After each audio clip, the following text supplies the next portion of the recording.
എല്ലാവർക്കും നമസ്കാരം. Episode 56 review ആണ്. വീക്കെൻഡ് എപ്പിസോഡ്, ലാലേട്ടൻ്റെ എപ്പിസോഡിൻ്റെ തുടക്കത്തിൽ ദാദാ സാഹിബ് ഫാൽക്കെ പുരസ്കാരം ലഭിച്ച ലാലേട്ടനെ BB ടീം ആദരിക്കുന്ന ചടങ്ങായിരുന്നു. അതിനുശേഷം പതിവ് പോലെ തന്നെ വീക്കെൻഡ് എപ്പിസോഡിലോട്ട് കിടക്കുന്നു. കഴിഞ്ഞ ആഴ്ച ആ വീട്ടിൽ നടന്ന കുറച്ച് സംഭവങ്ങൾ ആദ്യം കാണിക്കുകയാണ്. അതിനുശേഷം ഇന്നലെ അവിടെ നടന്നിട്ടുള്ള കുറച്ച് കാര്യങ്ങളും കൂടെ കാണിക്കുന്നു. അതിൽ ജയിലിൽ കിടക്കുന്ന അനീഷും ആദിലയും അവരുടെ ജയിൽ ടാസ്ക് കംപ്ലീറ്റ് ചെയ്തു എന്നുള്ളത് ബിഗ് ബോസിനെ അറിയിക്കുകയാണ്.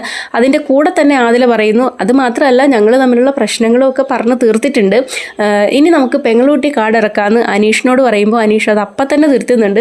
പെങ്ങളൂട്ടി കാർഡും പെങ്ങളും ഒന്നും വേണ്ട, നമ്മൾ തമ്മിലുള്ള അഭിപ്രായ വ്യത്യാസങ്ങൾ പറഞ്ഞ് തീർത്തിട്ടുണ്ട് എന്ന് പറയുന്നു. ഇവിടെ ആദില ഈ ജയിലിൽ പോയ സമയം മുതൽ ആവർത്തിച്ച് സംസാരിച്ചുകൊണ്ടിരിക്കുന്നത് ഞങ്ങൾ തമ്മിലുള്ള പ്രശ്നങ്ങളൊക്കെ പറഞ്ഞ് തീർത്തു എന്നുള്ളൊരു മട്ടിലാണ്. എന്തുകൊണ്ടായിരിക്കും ആദില ഇത്ര പെട്ടെന്ന് തന്നെ അനീഷിൻ്റെ അടുത്തുള്ള എല്ലാ ദേഷ്യവും വെറുപ്പും ഒക്കെ മാറ്റി വെച്ചിട്ട് എല്ലാം പറഞ്ഞ് ഒത്തുതീർപ്പാക്കണം എന്ന് വിചാരിക്കാൻ കാരണം? എനിക്ക് ഫീൽ ചെയ്തിട്ടുള്ളത്, കഴിഞ്ഞ ദിവസം ഈ ആദില അനീഷിനെ ഇടിച്ച വിഷയം ആര്യനും അക്ബറും കൂടെ വളരെ സീരിയസ് ആയിട്ട് തന്നെ പുറത്തേക്ക് കൊണ്ടുവരുന്നുണ്ട്.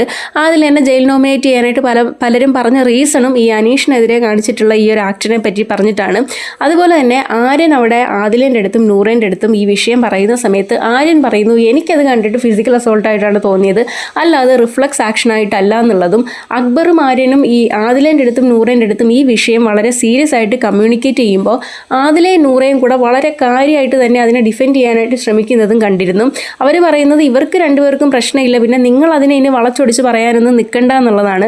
അതിനുശേഷം നൂറയ്ക്ക് ഇത് കയ്യിൽ നിന്ന് പോവും എന്നുള്ളത് മനസ്സിലാകുകയും അതിനുശേഷം നൂറ ആദിലേൻ്റെ അടുത്ത് പോയിട്ട് ഇത്രയും ദേഷ്യപ്പെടുന്നതൊന്നും എനിക്ക് ടോളറേറ്റ് ചെയ്യാൻ പറ്റുന്നില്ല, ഈ അനീഷേട്ടൻ്റെ അടുത്ത് എല്ലാ സമയത്തും ഇങ്ങനെ ദേഷ്യം കാണിക്കേണ്ട കാര്യമൊന്നും ഇല്ല എന്നൊക്കെ പറഞ്ഞിട്ട് ആദിലേനെ തിരുത്താനായിട്ടുള്ളൊരു ശ്രമം നൂറേൻ്റെ ഭാഗത്ത് നിന്നുണ്ടാവുകയും അത് ആദിലയ്ക്ക് മനസ്സിലാവുകയും ആദില പോയിട്ട് ഈ പ്രശ്നങ്ങളൊക്കെ പറഞ്ഞു തീർക്കുകയും അനീഷിൻ്റെ അടുത്തുള്ള ദേഷ്യമൊക്കെ മാറ്റിവെച്ച് സംസാരിക്കുകയും ചെയ്യുന്നതൊക്കെ നമ്മൾ കണ്ടിട്ടുണ്ട്. പിന്നീട് ഇവർ രണ്ടുപേരും ജയിലിൽ കിടക്കുന്ന സമയത്തും അനീഷിനോട് എല്ലാ പ്രശ്നങ്ങളും ഒക്കെ പറഞ്ഞു തീർത്ത് അനീഷിൻ്റെ ഭാഗത്തു നിന്ന് അങ്ങനെ ആദിലയ്ക്കെതിരെ ഒരു കംപ്ലൈൻറ്റ് വരാനായിട്ടുള്ള ഒരു സാധ്യതയില്ല എന്നുള്ളത് ആദില അവിടെ ഉറപ്പ് വരുത്തുന്നുണ്ട്. അതിൻ്റെ കൂടെ തന്നെ പറയട്ടെ, ഇന്നലെ ലൈവിൽ കണ്ടൊരു കാര്യമാണ്, ഇവർക്കൊരു പരാതിപ്പെട്ടി കൊടുത്തിരുന്നു.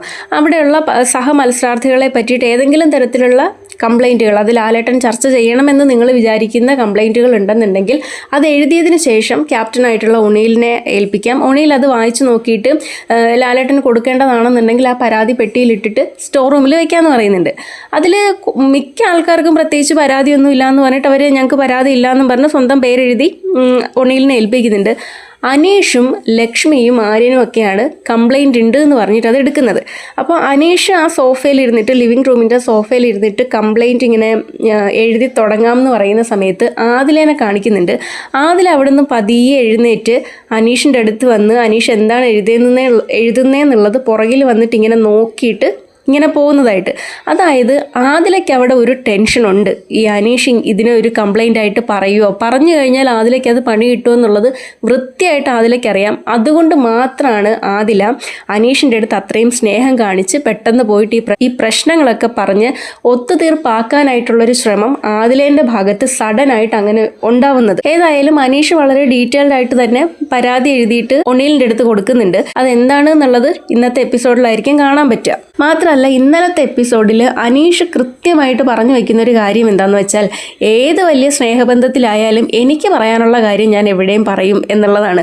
അപ്പോൾ ആദിലയ്ക്ക് ഇമ്മ്യൂണിറ്റി കിട്ടാൻ വേണ്ടിയിട്ട് വോട്ട് ചെയ്തതിനെതിരെ ഇവിടെ ഗ്രൂപ്പിസമാണ്, പക്ക ഗ്രൂപ്പിസമാണ് എന്ന് അനീഷ് എഴുന്നേറ്റ് പറയുമ്പോഴത്തേക്കിനും ആദിലയും നൂറയും അനീഷിനെ നോക്കുന്നതായിട്ടും ഇങ്ങനെ കാണിക്കുന്നുണ്ട്. ഇന്നത്തെ എപ്പിസോഡിലും ഈ അനീഷിനോട് ആദില കാണിച്ചിട്ടുള്ള കാര്യങ്ങളൊക്കെ വളരെ സീരിയസ് ആയിട്ട് ലാലേട്ടൻ ചോദ്യം ചെയ്തിട്ടില്ല എന്നുണ്ടെങ്കിൽ ഇതിൻ്റെ പേരിൽ തൊട്ട് ഇനിയിപ്പോൾ തിങ്കളാഴ്ച മുതൽ അതിൽ വീണ്ടും പഴയ രീതിയിൽ തന്നെ നിൽക്കുകയും ചെയ്യും. ഇവിടെ അനീഷിനുള്ളൊരു ഗുണം എന്താണെന്ന് പറഞ്ഞാൽ, അനീഷ് ആരോടും വ്യക്തിവൈരാഗ്യം കാത്തു സൂക്ഷിക്കാത്തത് കൊണ്ടും എല്ലാവരോടും വളരെ ജെനുവിനായിട്ട് തന്നെ സ്നേഹത്തിൽ സംസാരിക്കുന്നത് കൊണ്ടും ആദില ഇനി പണ്ടത്തെ പോലെ തന്നെ അനീഷിനെതിരെ നിന്ന് കഴിഞ്ഞാൽ കഴിഞ്ഞ ആഴ്ച സംഭവിച്ചതുപോലെ തന്നെ അനീഷിനായിരിക്കും അത് പോസിറ്റീവായിട്ട് മാറാൻ പോകുന്നത്. ആദില എന്ന് പറഞ്ഞ ഒരു ഇമോഷൻസ് ഹാൻഡിൽ ചെയ്യാൻ കഴിയാത്ത, ഒട്ടും ഇമോഷണൽ മെച്യൂരിറ്റി ഇല്ലാത്ത ഒരാളാണ്. അതുകൊണ്ട് തന്നെ അനീഷ് ആദിലയ്ക്കെതിരെ സംസാരിച്ച ഈ ഒരു വിഷയം എടുത്തു വെച്ചിട്ട് അടുത്തൊരാഴ്ച മുഴുവനും അനീഷിനെതിരെ ആദില നിൽക്കാനും ഈ ഒരു കാരണം മതി എന്നുള്ളതാണ്. പിന്നീട് കാണിക്കുന്നത് ഇന്നലത്തെ ലൈവിൽ കണ്ട ഒരു പ്രാങ്ക് പരിപാടിയാണ്. അതായത് അഭിലാഷും ജിഷ്ണും കൂടെ അങ്ങോട്ടും ഇങ്ങോട്ടും കയ്യാങ്കളിയാവുന്നു, ഫൈറ്റ് ചെയ്യുന്നു.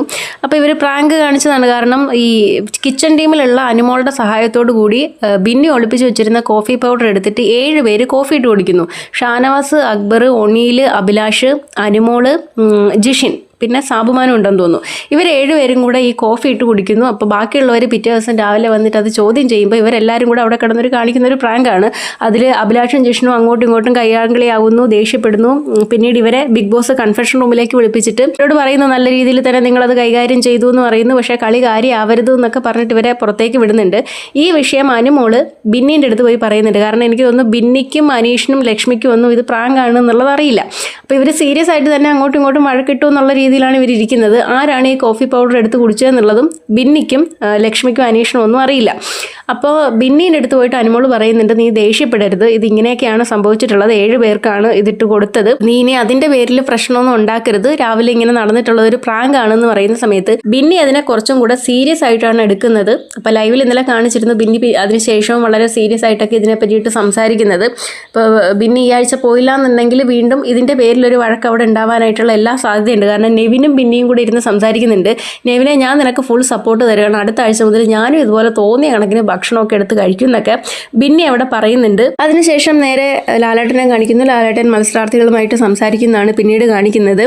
അതിൽ ലാലേട്ടനെ പറ്റിയുള്ള ഓർമ്മകൾ ഓരോരുത്തരായിട്ട് പങ്കുവെക്കാനായിട്ട് പറയുന്നു. അതിലെടുത്ത് പറയേണ്ട കാര്യങ്ങൾ എന്താണെന്ന് പറഞ്ഞു കഴിഞ്ഞാൽ ആദില ലാലേട്ടനോട് ചോദിക്കുന്നുണ്ട് ഞങ്ങളെ വീട്ടിൽ കയറ്റുമെന്ന് പറഞ്ഞിരുന്നു, അപ്പോൾ അതേപോലെ തന്നെ ചെയ്യുമോ എന്ന് ചോദിക്കുമ്പോഴത്തേക്കിന് ലാലേട്ടൻ പറയുന്നു നിങ്ങളെ മാത്രമല്ല അവിടെ ഇരിക്കുന്ന എല്ലാവരെയും വീട്ടിലേക്ക് ഞാൻ ക്ഷണിക്കുന്നു, എല്ലാവർക്കും എപ്പോൾ വേണമെങ്കിലും വരാം എന്ന് ലാലേട്ടൻ അവിടെ പറയുന്നുണ്ട്. ആദില വിചാരിച്ചിരുന്നത് ആദിലിനെ നൂറേനെയും കൂടെ ഒന്നും കൂടെ പോയിന്റ് ഔട്ട് ചെയ്ത് അവരെ മാത്രമായിട്ട് നിങ്ങൾ എപ്പോൾ വേണമെങ്കിലും വരൂ എന്നൊക്കെ പറയുന്നതായിരിക്കും.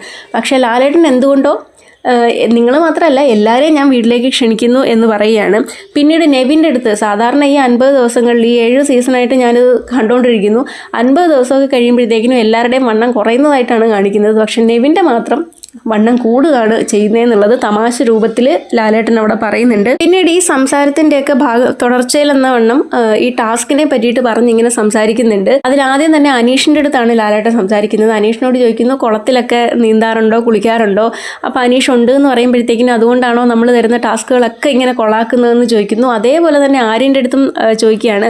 ആര്യൻ പറയുന്നത് കേട്ടല്ലോ ഇനി അടുത്തതാവട്ടെ ഞാൻ ഇപ്പം തന്നെ ഇത് കൊളാക്കി തരാമെന്ന് പറയുന്നത് കേട്ടല്ലോ എന്ന് പറയുമ്പോൾ ആര്യൻ അങ്ങനൊന്നും പറഞ്ഞില്ല എന്ന് പറയുമ്പോഴത്തേക്കിനും ലാലേട്ടൻ പറയുന്നു അങ്ങനൊന്നും പറഞ്ഞില്ല എന്നെങ്ങാനും പറഞ്ഞാലാണ് അപ്പം ഞാൻ കള്ളം പറഞ്ഞതുപോലെ ആവില്ലേ, അങ്ങനെ പറഞ്ഞിട്ടുണ്ട് എന്ന് പറയുന്നു. അതേപോലെ ജിഷിൻ പറയുന്നുണ്ട് ഇവിടെ തനിക്ക് കിട്ടിയില്ലെങ്കിൽ വേറെ ആർക്കും കിട്ടണ്ട എന്നുള്ള രീതിയിലാണെന്ന് അക്ബറിനോട് ചോദിക്കുന്നു. അക്ബറിന് കോയിൻ കിട്ടരുത് എന്ന് അവിടെ ആരെങ്കിലും ആഗ്രഹിച്ചിരുന്നതായിട്ട് അക്ബറിന് തോന്നുന്നുണ്ടോ എന്ന് ചോദിക്കുമ്പോഴത്തേക്കിനും എനിക്കെന്നല്ല ആർക്കും കിട്ടരുത് എന്ന് ആഗ്രഹിച്ചിരുന്നത് ഒണീലിന് അങ്ങനെ ഒരു ആഗ്രഹം ഉണ്ടായിരുന്നു, ആദിലയ്ക്ക് അങ്ങനെ ഒരു ആഗ്രഹം ഉണ്ടായിരുന്നു എന്ന് പറയുന്നു. അങ്ങനെ ഒണീലിനോട് ചോദിക്കുമ്പോൾ ഒണീൽ പറയുകയാണ് എനിക്ക് ഇമ്മ്യൂണിറ്റി കിട്ടിയില്ലെങ്കിൽ വേറെ ആർക്കും കിട്ടണ്ട എന്നുള്ളൊരു മൈൻഡ് എനിക്ക് ഉണ്ടായിരുന്നു എന്ന് പറയുന്നു. അത് ആ ടാസ്കിലും ഉടനീളം വ്യക്തവുമായിരുന്നു. ഒണീൽ ആ ടാസ്ക് മാക്സിമം കൊളാക്കാൻ ശ്രമിച്ചിട്ടുള്ളവരിൽ ഒരാളാണ്. അതേപോലെ തന്നെ ആദിലേൻ്റെ അടുത്ത് നൂറേൻ്റെ അടുത്തും ചോദിക്കുന്നു നിങ്ങളും മാക്സിമം ഇത് നശിപ്പിക്കാനായിട്ട് ശ്രമിച്ചിട്ടുണ്ടല്ലോ, അയാൾ ജ്യൂസ് ഉണ്ടാക്കുന്ന ആ ടേബിളിൻ്റെ മുകളിൽ കയറിയിരിക്കുന്നു. അപ്പം ഇവർ പറയുന്നു അത് അനീഷിനെ വെറുതെ ഒന്ന് പ്രൊവോക്ക് ചെയ്യാൻ വേണ്ടിയിട്ട് അങ്ങനെ ചെയ്തതാണ്, വെറുതെ ചൊറിയാൻ വേണ്ടിയിട്ട് ഒന്ന് ചെയ്തതാണ്, പക്ഷെ ഞങ്ങളിപ്പോൾ അതൊക്കെ പറഞ്ഞ് തീർത്തിട്ടുണ്ട്, പ്രശ്നങ്ങളൊന്നും ഇല്ല എന്നുള്ളതും ആദില വീണ്ടും അവിടെ പറയുന്നുണ്ട്. അപ്പോൾ അക്ബറിനൊന്നും ഒരു കോയിനും കിട്ടരുതെന്ന് നിങ്ങൾ ആഗ്രഹിച്ചിരുന്നോ എന്നുള്ളത് ചോദിക്കുമ്പോൾ അത് ഈ ടാസ്കിൻ്റെ തുടക്കത്തിൽ ആര്യൻ പോയിട്ട് ആ ചാക്കോട് കൂടി എടുത്തുകൊണ്ട് വരുന്നു. പിന്നീട് അക്ബറും ആര്യനും കൂടെ അവിടെ നിന്നിട്ട് ഓരോരുത്തരെയും ഈ ക്യൂവിൽ നിർത്തിയിട്ട് ഇങ്ങനെ കൊടുക്കുകയായിരുന്നു. അതിനുശേഷമാണ് പിന്നെ അങ്ങനെ ചെയ്തതെന്ന്, ഈ അക്ബറിനും ആര്യനും കിട്ടരുത് എന്നുള്ളത് ഞങ്ങൾ ചിന്തിച്ചിരുന്നതെന്നാണ് ആദില അവിടെ പറയുന്നത്. അനുമോളോട് ചോദിക്കുന്നു അത്രയും സ്ട്രിക്റ്റ് ആവേണ്ട ആവശ്യം ഉണ്ടായിരുന്നു എന്ന് ചോദിക്കുന്നു. അതേപോലെ നെവിൻ്റെ അടുത്ത് ഈ ടാസ്ക് ഒന്നും ചെയ്യുന്നില്ല എന്ന് പറഞ്ഞ് അവിടെ എല്ലാം എറിഞ്ഞിട്ട് പിണങ്ങി പോകുന്നതൊക്കെ കണ്ടല്ലോ എന്നൊക്കെ പറഞ്ഞ് നെവിൻ്റെ അടുത്തും ചോദിക്കുന്നുണ്ട്. ജിഷിൻ്റെ അടുത്ത് ചോദിക്കുന്നു നിങ്ങളാണല്ലോ ഈ മുതലാളിമാരുടെയൊക്കെ കൂടെ നിന്നിട്ട് അവരെയും കൂടെ സപ്പോർട്ട് ചെയ്യണം എന്നൊക്കെ ഉള്ള രീതിയിൽ കളിച്ചതെന്ന് പറയുമ്പോൾ അനുമോൾ പറയുന്നു മോശം ക്വാളിറ്റി ഇൻസ്പെക്ടർ ആയിരുന്നു, കാരണം ഒന്ന് കണ്ണടച്ചേക്കണേ എന്നൊക്കെ തുടക്കത്തിൽ എന്നോട് പറഞ്ഞിരുന്നു എന്ന് പറയുമ്പോൾ ജിഷിൻ പറയുന്നു അങ്ങനെയല്ല, എല്ലാ ബോട്ടിലും ഒക്കെ ചളിങ്ങിയത് എടുത്തതായിരുന്നു, അപ്പോൾ എല്ലാം റിജക്റ്റ് ചെയ്യാൻ നിൽക്കാതെ അത്യാവശ്യം വേണ്ട ഒന്ന് പരിഗണിക്കണം എന്നുള്ളത് ഞാൻ പറഞ്ഞിരുന്നു എന്ന് പറയുന്നു. അപ്പം എല്ലാവരോടും ചോദിക്കുന്നു ഇപ്പം ജിഷിൻ ഇത്രയും നന്നായിട്ടും ചെയ്തിട്ട് നിങ്ങൾ എന്തുകൊണ്ടാണ് ജിഷിനെ തന്നെ ആ സ്ഥാനത്ത് നിന്ന് മാറ്റിയെന്ന് ചോദിക്കുമ്പോൾ ആരൊക്കെയാണ് ജിഷിൻ പോകണം എന്നുള്ള രീതിയിൽ വോട്ട് ചെയ്തതെന്ന് ലാലേട്ടൻ ചോദിക്കുന്നു. അപ്പം ഓരോരുത്തരായിട്ട് എഴുന്നേറ്റ് നിൽക്കുകയാണ്. അഭിലാഷ്, ഒണീൽ, ഷാനവാസ്, ബിന്നി, സാബുമാൻ, ആദില, നൂറ. അതായത് ഇവർ ഇത്രയും പേരുമാണ് അനുമോള് തന്നെ ക്വാളിറ്റി ഇൻസ്പെക്ടറായിട്ട് അവിടെ തുടരണം എന്ന് ആഗ്രഹിച്ചിട്ടുള്ള ആൾക്കാർ. അപ്പോൾ അതിൽ നിന്ന് തന്നെ അവിടെ ഇപ്പം നിലവിലുള്ള ഗ്രൂപ്പിസം ഏതൊക്കെയാണ്, ഏത് വഴിക്കൊക്കെയാണ് എന്നുള്ളത് വ്യക്തമാണ്. ലക്ഷ്മിനോട് ലാലേട്ടൻ ചോദിക്കുന്നു, ലക്ഷ്മി ആരാണ് ഈ ടാസ്ക് ശരിക്കും ഇങ്ങനെ കൊളാക്കിയതെന്ന് ചോദിക്കുമ്പോഴത്തേക്കിനും ഒണിയിൽ, ആദില, നൂറ, അനീഷ് എന്നൊക്കെ പറയുമ്പോൾ അനീഷിനോട് ചോദിക്കുന്നു എന്താണ് ആ ബോട്ടിലുകൾ വലിച്ചെറിയാൻ തോന്നിയതിന് പിന്നിലുള്ള ചേതോ വികാരം എന്ന് ചോദിക്കുമ്പോൾ അപ്പോൾ അനീഷ് പറയുന്നത് എനിക്ക് എൻ്റെ കമ്പനി മുന്നോട്ട് കൊണ്ടുപോകണം എന്നുണ്ടെങ്കിൽ എനിക്ക് കോയിൻസ് കിട്ടണം. പക്ഷേ എല്ലാ റൗണ്ടിലും എല്ലാ ബോട്ടിലുകളും റിജക്റ്റ് ചെയ്യുന്ന ഒരു അവസ്ഥയാണ് ഉണ്ടായിരുന്നത്.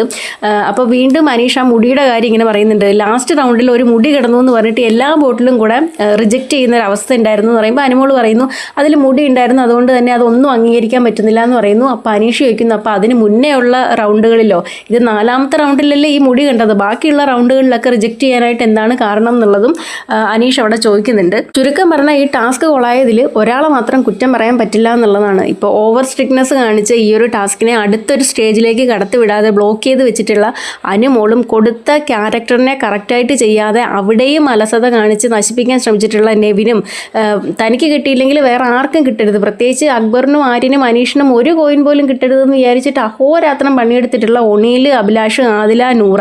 അതിൻ്റെ കൂടെ അക്ബറിനും അങ്ങനത്തെ ഒരു ചിന്ത ഉണ്ടായിരുന്നു, അക്ബറിന് കിട്ടിയില്ലെങ്കിൽ വേറെ ആർക്കും കിട്ടണ്ടെന്ന് വിചാരിച്ചിട്ട് ആദ്യത്തെ റൗണ്ടിൽ ഈ കുപ്പികളൊക്കെ നശിപ്പിക്കാനായിട്ടുള്ള ഒരു നേതൃത്വം കൊടുത്തിട്ടുള്ളത് അക്ബറാണ്. അങ്ങനെ ചുരുക്കം പറഞ്ഞു കഴിഞ്ഞാൽ എല്ലാവരും തന്നെ ഏത് ടാസ്ക് കൊടുത്താലും, അത് ഈ സീസണിൻ്റെ ഒരു പ്രത്യേകതയാണ്. നമ്മൾ ഈ സീസൺ കൊണ്ട് ഉദ്ദേശിക്കുന്നത് തന്നെ ഒരു ടാസ്ക് കൊടുത്തു കഴിഞ്ഞാൽ അത് എങ്ങനെ ഗംഭീരമായിട്ട് നശിപ്പിക്കാം എന്നുള്ളൊരു രീതിയിലാണ്.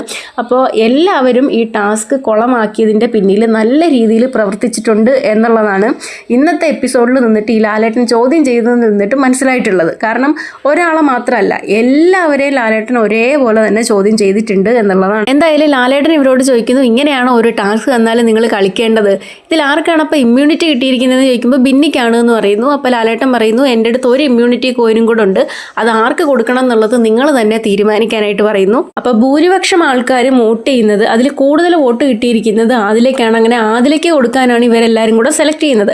അപ്പോൾ ലാലേട്ടൻ വന്നിട്ട് ഇവരോട് ചോദിക്കുന്നു ആദിലേക്കാണോ കൊടുക്കാനായിട്ട് എല്ലാവരും കൂടെ തീരുമാനിച്ചിരിക്കുന്നതെന്ന് ചോദിക്കുമ്പോൾ ആദില ഇങ്ങനെ എഴുന്നേറ്റ് നിൽക്കുകയാണ്. അപ്പം ലാലേട്ടൻ ചോദിക്കുന്നു കഴിഞ്ഞ ആഴ്ച ഏറ്റവും മോശം പെർഫോമൻസിന് വേണ്ടിയിട്ട് നിങ്ങൾ ജയിലിൽ അയച്ച ആളെ തന്നെയാണോ ഇമ്മ്യൂണിറ്റി കൊടുക്കാൻ വേണ്ടിയിട്ട് നിങ്ങൾ തിരഞ്ഞെടുക്കുന്നതെന്ന് ചോദിക്കുന്നു.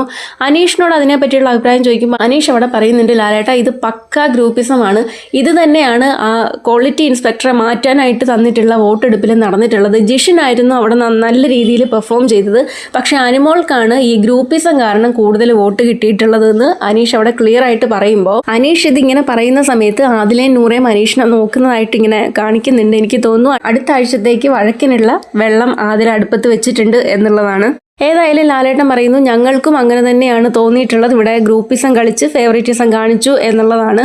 അതുകൊണ്ട് ഈ ഇമ്മ്യൂണിറ്റി ഞാൻ സ്പൈക്കുട്ടന് കൊടുക്കുകയാണ്. സ്പൈക്കുട്ടൻ ഈ ഇനാഗുറേഷനൊക്കെ കഴിഞ്ഞ് വന്ന സമയത്ത് പനി പിടിച്ച് കിടക്കുകയാണ്, അതുകൊണ്ട് സ്പൈക്കുട്ടന് ഈ ഇമ്മ്യൂണിറ്റി കൊടുക്കുന്നു എന്ന് ലാലേട്ടൻ പറയുന്നു. എന്നിട്ട് ഒണിയിലിൻ്റെ അടുത്ത് ചോദിക്കുന്നു ഒണിയിൽ അങ്ങനെ ചെയ്തത് നല്ല കാര്യമാണോ എന്ന് പറയുമ്പോഴത്തേക്കിനും ഒണിയിൽ പറയുന്നു അത് അങ്ങനെയെങ്കിലും ഉപകാരത്തിൽ പെടട്ടെ എന്ന് ലാലേട്ടൻ്റെ അടുത്ത് പറയുന്നുണ്ട്. അതിനുശേഷമാണ് ഇവർ ഒട്ടും പ്രതീക്ഷിക്കാത്തൊരു കാര്യം ലാലേട്ടൻ അവിടെ പറയുന്നത്. ഈ ബിന്നിയും ഒണിയിലും അഭിലാഷും ഒക്കെ ഒരു കാര്യം തന്നെ പലതവണ ഇരുന്ന് ഇങ്ങനെ പലയിടത്തുമായിട്ട് ഇരുന്ന് ഡിസ്കഷൻ ചെയ്യുന്നതായിട്ട് ഞങ്ങൾക്ക് തോന്നിയിട്ടുണ്ട്. വേറെ ആർക്കെങ്കിലും അങ്ങനെയൊക്കെ തോന്നിയിട്ടുണ്ടോ എന്ന് ചോദിക്കുമ്പോൾ ആരൊക്കെ അവിടെ നിന്ന് പറയുന്നുണ്ട് അവർക്കൊക്കെ അങ്ങനെ തോന്നിയിട്ടുണ്ട് എന്നുള്ളത്.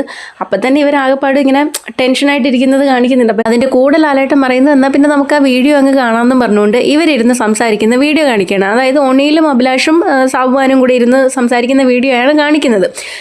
ആര്യൻ്റെയും ജിസേലിൻ്റെയും റിലേഷൻഷിപ്പിനെ പറ്റിയിട്ട് ഒണിയിൽ ഇങ്ങനെ പറയുകയാണ് ഇവർ തമ്മിൽ ഭയങ്കര ഒട്ടലാണല്ലോ. അപ്പോൾ അഭിലാഷ് പറയുന്നു ബിന്നിയും പറഞ്ഞിട്ടുണ്ടായിരുന്നു ഇവർ ലവ് ട്രാക്ക് പിടിക്കാനുള്ള ശ്രമത്തിലാണ് എന്നുള്ളത്. അപ്പം ഇവർ തമ്മിൽ ഈ ആര്യനും ജിസേലും തമ്മിൽ ലവ് ട്രാക്ക് പിടിച്ചു പോകുന്നു എന്നുള്ള കാര്യം ഇവർ ഡിസ്കസ് ചെയ്തിട്ടുള്ളതാണ് ഈ വീഡിയോയിൽ കാണിക്കുന്നത്. അതിൽ അഭിലാഷിനോടും ഒണിയിലിനോടും ഒക്കെ ഇതിനെതിരെ ചോദ്യം ചോദിക്കുന്ന സമയത്ത് അവർ പറയുന്നത് ആര്യൻ നല്ല രീതിയിൽ ഗെയിം കളിക്കുന്ന ഒരാളാണ്, അപ്പോൾ ഈ റിലേഷൻഷിപ്പ് ഇങ്ങനെ മുന്നോട്ട് കൊണ്ടുപോകുന്നത് കൊണ്ട് ആര്യൻ്റെ ഗെയിം താഴത്തേക്ക് പോകുന്നു, അത് കണ്ടിട്ടുള്ള വേദനയിൽ നിന്നാണ് ഇത്തരത്തിലൊരു അഭിപ്രായം അവിടെ പറഞ്ഞിട്ടുള്ളതെന്നാണ്. ബിന്നി പറയുന്നു ഞങ്ങൾ മാത്രമല്ല ഇവിടെ വേറെ പലരും അതിനെ പറ്റിയിട്ടൊക്കെ സംസാരിക്കുന്നുണ്ട് എന്ന്. അപ്പോൾ ലാലേട്ടൻ ചോദിക്കുന്നു ഈ പലരും എന്ന് പറഞ്ഞാൽ ആരൊക്കെയാണെന്ന് ചോദിക്കുമ്പോഴത്തേക്കിനും ബിന്നി ഇങ്ങനെ അവർ എന്നൊക്കെ പറയുമ്പോൾ അക്ബറാണ് മാറിയിരുന്നെന്ന് തോന്നുന്നു അവിടെ ഇരുന്ന് പറയുന്നു. നമ്മളാരും അങ്ങനെ മാറിയിരുന്നൊന്നും സംസാരിച്ചിട്ടില്ല. അതിനുശേഷം ഓരോരുത്തരായിട്ട് അവരുടെ ഈ കാര്യത്തിലുള്ള അഭിപ്രായം ചോദിക്കുകയാണ്. അനീഷ് പറയുന്നു എൻ്റെ ബെഡിനടുത്താണ് അവർ കിടക്കുന്നത്, എനിക്കങ്ങനെ അവർ ഫ്രണ്ട്ഷിപ്പായിട്ടാണ് എനിക്ക് ഫീൽ ചെയ്തിട്ടുള്ളതെന്ന്. അക്ബർ പറയുന്നു അവർക്കിടയിൽ ഒരു പ്രണയമുള്ളതായിട്ട് എനിക്ക് തോന്നിയിട്ടുണ്ട്, അത് ഞാൻ ആര്യൻ്റെ അടുത്ത് പറഞ്ഞിട്ടുണ്ട് എന്ന് പറയുന്നു. അനുമോളോട് ചോദിക്കുമ്പോഴത്തേക്കും അനുമോട് പറയുന്നു അന്നത്തെ ആ വിഷയത്തിന് ശേഷം ഞാൻ അങ്ങനെ ഒന്നും ശ്രദ്ധിക്കാറില്ല, എന്തെങ്കിലും കണ്ടാലും കണ്ടില്ല എന്ന് വെച്ച് നടിക്കും എന്നൊക്കെ പറഞ്ഞിട്ട് അനുമോൾ പറയുന്നു. ലക്ഷ്മി പറയുന്നു കാണുന്നവൻ്റെ കണ്ണിലാണ് കുരു, അതുകൊണ്ട് പിന്നെ അവർക്കിടയിൽ ഫ്രണ്ട്ഷിപ്പ് മാത്രമായിട്ടാണ് തോന്നിയിട്ടുള്ളതെന്ന് ലക്ഷ്മി പറയുന്ന സമയത്ത് ഷാനവാസ് അവിടെ എഴുന്നേറ്റിട്ട് എനിക്ക് ലക്ഷ്മി പറഞ്ഞതിലൊരു അഭിപ്രായ വ്യത്യാസമുണ്ട്. കാരണം ഈ ലക്ഷ്മി തന്നെയാണ് ഈ വിഷയത്തിൽ ആര്യനെ പോയിട്ട് ഉപദേശിക്കുകയും അത് ജിസേലിൻ്റെ അടുത്ത് ആര്യൻ പറയും, ജിസേൽ അതൊരു സങ്കടം പോലെ ഷാനവാസിൻ്റെ അടുത്ത് വന്നെന്ന് പറയുകയും ചെയ്തിട്ടുണ്ട്. പിന്നെ തുടക്കത്തിൽ ഈ അനുമോളുടെയൊക്കെ വിഷയത്തിൽ ഇവർക്കെതിരെ നിന്ന് സംസാരിച്ചിട്ടുള്ളതും ലക്ഷ്മിയാണ് എന്നൊക്കെ പറഞ്ഞിട്ട് ഷാനവാസ് അവിടെ സംസാരിക്കുന്നുണ്ട്.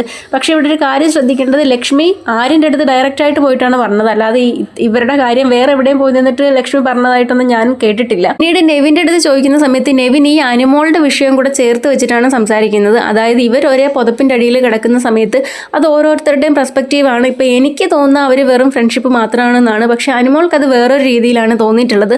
അത് കാണുന്ന ഓരോരുത്തരുടെയും പെർസ്പെക്റ്റീവിനനുസരിച്ചിട്ടിരിക്കും എന്നുള്ളത് നെവിൻ അവിടെ പറഞ്ഞു വയ്ക്കുന്നുണ്ട്. അപ്പം നെവിൻ ഈ പുതപ്പിനടിയിൽ കിടക്കുന്ന കാര്യവും കൂടെ ഇതിനിടയ്ക്ക് കൊണ്ടുവന്നത് കൊണ്ട് തന്നെ അഭിലാഷും ഒണിയിലും കൂടെ പിന്നീട് ഇതിൻ്റെ പേരിൽ നെവിൻ്റെ അടുത്ത് ദേഷ്യപ്പെടുന്നത് കാണിക്കുന്നുണ്ട്. കാരണം അവർ നല്ല രീതിയിൽ ഫ്രസ്ട്രേറ്റഡ് ആയിട്ടുണ്ട്. അവരൊരിക്കലും പ്രതീക്ഷിച്ചിട്ട് പോലും ഇല്ല ഇങ്ങനെ ഒരു വീഡിയോ കാണിച്ചിട്ട് ഈ ഒരു ചോദ്യം ചെയ്യൽ വരുമെന്നുള്ളത്. ഇതിപ്പോൾ അഭിലാഷിന് ഡയറക്റ്റായിട്ട് ആര്യൻ്റെ അടുത്ത് ചോദിക്കാവുന്ന വിഷയമാണ്. കാരണം ഈ റിലേഷൻഷിപ്പിനെ പറ്റിയിട്ടല്ല, മറിച്ച് ജിസേലിന് കൊടുക്കുന്ന ഡ്യൂട്ടി പോലും ജിസേൽ കറക്റ്റായിട്ട് ചെയ്യാതെ അത് ആര്യനെ കൊണ്ടാണ് ചെയ്യിപ്പിക്കുന്നതെന്നുള്ള കാര്യം അവിടെ ഓപ്പണായിട്ട് തന്നെ ആര്യൻ്റെ അടുത്ത് പോയി സംസാരിക്കായിരുന്നു. അങ്ങനെയായിരുന്നെങ്കിൽ എനിക്ക് തോന്നുന്നു അഭിലാഷിന് കുറച്ചും കൂടെ ഒന്ന് സപ്പോർട്ട് കിട്ടിയാനായിരുന്നു എന്ന് തോന്നുന്നു. അതിന് പകരം അഭിലാഷും ഒന്നിലും ഒക്കെ പലപ്പോഴും മാറിയിരുന്നാണ് ഇത്തരം കാര്യങ്ങൾ സംസാരിക്കുന്നത്. ഇവിടെ ശരിക്കും പൊളിഞ്ഞിട്ടുള്ളത് ഒണിയിലാണ്. കാരണം ഈ അനുമോളുടെയൊക്കെ വിഷയം വന്ന സമയത്ത് ഭയങ്കര പ്രോഗ്രസീവായിട്ടൊക്കെ ചിന്തിച്ച് ആരെയും ജഡ്ജ്മെൻ്റലായിട്ടൊന്നും കാണരുത്, സംസാരിക്കരുത് എന്നൊക്കെ പറഞ്ഞ ഒണിയിൽ തന്നെ ഇവരുടെ വിഷയത്തിൽ വളരെ ജഡ്ജ്മെൻ്റലായിട്ട് ഇവരെ പറ്റി ഇങ്ങനെ ഒരു അഭിപ്രായം പറഞ്ഞു വെച്ചത് ഒണിയിലിന് നല്ല രീതിയിൽ ക്ഷീണം ഉണ്ടാക്കിയിട്ടുണ്ട് എന്നുള്ളതാണ്. അപ്പം അതിൻ്റെ പേരിലാണ് ഈ ഒണിയിലിൻ്റെ അടുത്തും ജിഷിൻ്റെ അടുത്തും ഒക്കെ പിന്നീട് അഭിലാഷും ഒണിയിലും ഒക്കെ കൂടെ പോയിട്ട് വഴക്കുണ്ടാക്കുന്നതും കാണിക്കുന്നത്. ഏതായാലും ഈ വിഷയത്തിൽ ആര്യൻ പറയുന്നത് ഇപ്പോൾ അനീഷ് ഷാനവാസിൻ്റെ അടുത്ത് I love you my dear friend എന്ന് പറഞ്ഞതുപോലെ തന്നെയാണ് ഞാനും ജിസേലും തമ്മിലുള്ളത്. ഫ്രണ്ട്സിൻ്റെ ഇടയ്ക്കും അങ്ങനെ ഐ ലവ് യു പറഞ്ഞു പോകുന്നതിലും പ്രത്യേകിച്ച് പ്രശ്നമൊന്നും ഇല്ല എന്നുള്ള തരത്തിലാണ് ആര്യൻ അവിടെ സംസാരിക്കുന്നത്. എനിക്ക് തോന്നുന്നു ഈ വിഷയം ചർച്ച ചെയ്യാനായിട്ടുള്ള മെയിൻ കാരണം ഒന്ന് ആര്യനെയും ജിസേലിനെയും ഒന്ന് അവെയർ ചെയ്യാനാണ്. ഇത്തരത്തിലൊരു ലവ് ട്രാക്ക് നിങ്ങൾ പിടിക്കാൻ ശ്രമിക്കുന്നുണ്ട് എന്നുള്ളൊരു സംസാരം ഇതുപോലൊരു അകത്തും പുറത്തും ഈ രീതിയിൽ നടക്കുന്നുണ്ട് എന്നുള്ളത് അറിയിക്കാനും, രണ്ട് ആര്യൻ്റെ കഴിഞ്ഞ ഒരാഴ്ചത്തെ ഒരു പെർഫോമൻസ് നോക്കിക്കഴിഞ്ഞാൽ ആര്യൻ അവിടെ ഒരു ഇൻഡിവിജ്വാലിറ്റി കാണിക്കുകയും ഈ ജിസേലിൻ്റെ ഷാഡോ എന്നുള്ള നിലയ്ക്ക് നിന്നൊന്നും മാറിയിട്ട് സ്വന്തമായിട്ടുള്ളൊരു ഗെയിം ആര്യൻ കളിച്ച് മുന്നോട്ട് വരുന്നതായിട്ടും കാണുന്നുണ്ട്. കഴിഞ്ഞ ഒരാഴ്ചത്തെ ആര്യൻ്റെ പെർഫോമൻസ് ആര്യൻ്റെ ഗ്രാഫ് ഒന്ന് മേലേക്ക് ഉയരുന്ന തരത്തിലുള്ളതായിരുന്നു. അപ്പോൾ ആര്യൻ കുറച്ചും കൂടി നല്ല രീതിയിൽ ഗെയിം കളിക്കട്ടെ, ഇത് മനസ്സിലാക്കട്ടെ എന്നൊക്കെ വിചാരിച്ചിട്ടായിരിക്കാം എന്നും എനിക്ക് തോന്നുന്നുണ്ട്. മാത്രമല്ല ഒണിയിലും ഈ അഭിലാഷിനെ പോലുള്ള ബിന്നീനെയൊക്കെ പോലുള്ള ആൾക്കാർ പലതും മാറിയിരുന്നിട്ടാണ് സംസാരിക്കുന്നത്. ഓൾറെഡി ജിസേലും ബിന്നിയും തമ്മിൽ അവർ ചെറിയൊരു രീതിയിലൊരു ഒരസലുണ്ട്. അപ്പോൾ ഇതും കൂടി ഇങ്ങനെ പറഞ്ഞു കഴിഞ്ഞാൽ ഇപ്പോൾ ബിന്നി ഈ ആഴ്ച പോയില്ല എന്നുണ്ടെങ്കിൽ ഉറപ്പായിട്ടും അടുത്ത ആഴ്ച ഇതിൻ്റെ പേരിൽ ഇതൊന്നും കൂടെ മൂർച്ഛിച്ച് നല്ല രീതിയിലുള്ളൊരു ഫൈറ്റ് ജിസേലും ബിന്നിയും തമ്മിൽ ഉണ്ടാവാനായിട്ടുള്ളൊരു സാധ്യത ഉണ്ട് എന്നുള്ളതാണ്. ഏതായാലും ഈ വിഷയമൊക്കെ സംസാരിച്ച് കഴിഞ്ഞതിന് ശേഷം പിന്നീട് ഒണിയിലും അഭിലാഷും കൂടെ നെവിൻ്റെ നേരെ ചെല്ലുന്നു. നെവിനോട് ദേഷ്യപ്പെടുന്നു, നീ അങ്ങനെ ഒരു വിഷയം അവിടെ പറയേണ്ട കാര്യമില്ലായിരുന്നു, ഇവിടെ സംസാരിച്ച് വന്നത് അതല്ലല്ലോ, നീ സംസാരിച്ച് വന്നപ്പോൾ അത് വേറെ രീതിയിലായി പോയി എന്നൊക്കെ പറഞ്ഞു. അതേപോലെ തന്നെ ജിഷിന് നേരെ ചെല്ലുന്നു, ഇത് ഡെമോൺസ്ട്രേറ്റ് ചെയ്ത് പോലും കാണിച്ചിട്ടുള്ള ആളാണ് ഇപ്പോൾ വേറൊരു രീതിയിലൊക്കെ ഇവിടെ നിന്ന് സംസാരിക്കുന്നതെന്നൊക്കെ പറഞ്ഞിട്ട് ജിഷിനും നെവിനും നേരെയൊക്കെ അഭിലാഷും ഒണിയിലും ഒക്കെ കൂടെ ദേഷ്യപ്പെട്ട് ചെല്ലുന്നതും കാണിക്കുന്നുണ്ട്. അപ്പം ലാലേട്ടൻ തിരിച്ചു വന്നിട്ട് പറയുന്നുണ്ട്, എനിക്ക് കുറച്ചും കൂടി കാര്യങ്ങൾ നിങ്ങളോട് സംസാരിക്കണമെന്നുണ്ടായിരുന്നു, പക്ഷേ നിങ്ങൾ തമ്മിലുള്ള സംസാരം നീണ്ടുപോയത് കൊണ്ട് ഞാനിപ്പോൾ തൽക്കാലം അതിനെ പറ്റിയിട്ടൊന്നും പറയുന്നില്ല, നാളത്തെ എപ്പിസോഡിൽ നമുക്ക് അതിനെയൊക്കെ പറ്റി സംസാരിക്കാമെന്ന് പറഞ്ഞിട്ട് ലാലേട്ടൻ അവിടുന്ന് പോകുന്നതായിട്ടാണ് കാണിക്കുന്നത്.